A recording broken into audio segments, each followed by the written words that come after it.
17 August থেকে যোগ্য উপভোক্তাদের ব্যাংক অ্যাকাউন্টে অন্নপূর্ণা যোজনার মাসিক 3,000 টাকা পাঠানো শুরু হয়েছে। 25 থেকে 60 বছর বয়সী মহিলারা এই সুবিধার জন্য যোগ্য। মাসিক আয় 10,000 টাকার বেশি হলে টাকা মিলবে না।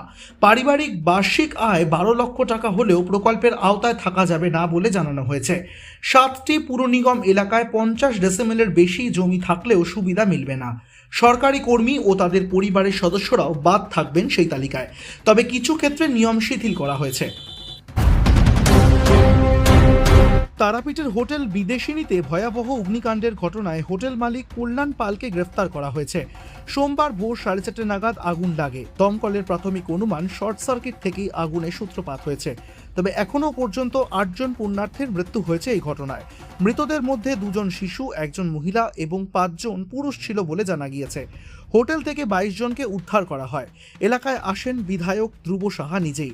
এরপর এই পরিস্থিতি আগামী দিনে তদন্ত হিসেবে খতিয়ে দেখা হবে বলেও জানানো হয়েছে। একই সঙ্গে এই বিষয়ে তিনি রাজ্যের মুখ্যমন্ত্রী শুভেন্দু অধিকারীর সঙ্গেও কথা বলেছেন বলে জানা গিয়েছে। হোটেলটি ঠিক জায়গায় ঠিকভাবে বানানো হয়েছিল নাকি, সকল আইন মেনে তৈরি হয়েছিল নাকি, সেই বিষয়েও খতিয়ে দেখা হবে। পিছনের একটি দরজা বন্ধ ছিল। হোটেলের অগ্নি নির্বাপন ব্যবস্থা এবং নিয়ম মানা হয়েছিল কিনা তাও তদন্ত করছে পুলিশ। চুঁচুড়ায় ভারত মাতা পুজোর অনুষ্ঠানে বিজেপি বিধায়ক সুবীর নাগের পাশে বসে দলবদল নিয়ে মন্তব্য করলেন তৃণমূল সাংসদ রচনা বন্দ্যোপাধ্যায়।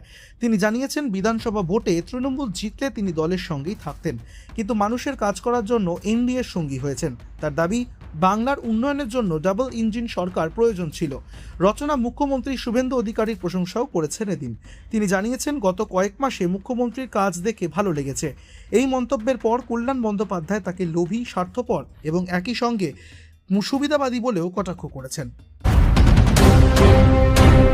আশিস বন্দ্যোপাধ্যায়ের মৃত্যুর পর পুরনো একটি ঘটনার কথা তুলে ধরেছেন তৃণমূল নেতা কুণাল ঘোষ। তার দাবি, 21শে জুলাই এ সভায় যোগ দিতে যাওয়ার সময় কলকাতার যাওয়ার পথে শক্তিগড়ে আশিসকে হেনস্থা ও হুমকি দিয়েছিল বিজেপির মণ্ডল সভাপতি সৌমিত্র ঘোষ। ভাইরাল ভিডিওয়ে তাকে আশিসের সামনে দাঁড়িয়ে হুমকি দিতে দেখা গিয়েছিল বলেও দাবি করা হয়েছে। বয়স না হলে চাপকে পিঠের চামড়া তুলে নেব, এমন মন্তব্য সামনে এসেছে।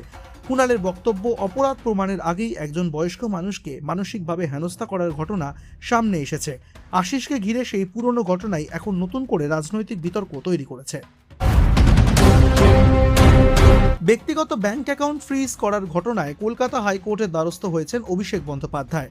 তার আইনজীবী অয়ন ভট্টাচার্য জানিয়েছেন, চিকিৎসার জন্য বিদেশ যাওয়ার আগে অ্যাকাউন্ট ফ্রিজ করা হয়েছে এবং ব্যাংকের তরফে কারণও জানানো হয়নি।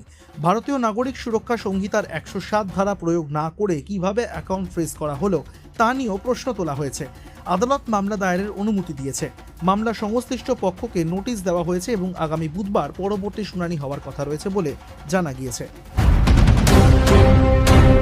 বিজেপি বিধায়কদের একাংশের বিরুদ্ধে তোলাবাজি, কাটমানি এবং দলীয় শৃঙ্খলা ভঙ্গের অভিযোগ নিয়ে কড়া বার্তা দিয়েছেন রাজ্য সভাপতি শ্রমিক ভট্টাচার্য। নিউ টাউনের প্রশিক্ষণ শিবিরে তিনি বলেছেন, বহু ত্যাগ ও লড়াইয়ের পর বিজেপি রাজ্যে ক্ষমতায় এসেছে, তাই দলের ক্ষমতা ব্যক্তিগত স্বার্থে ব্যবহার করতে দেওয়া হবে না। তার দাবি, উত্তরবঙ্গ থেকে দক্ষিণবঙ্গ বিভিন্ন জায়গা থেকে অভিযোগ আসছে।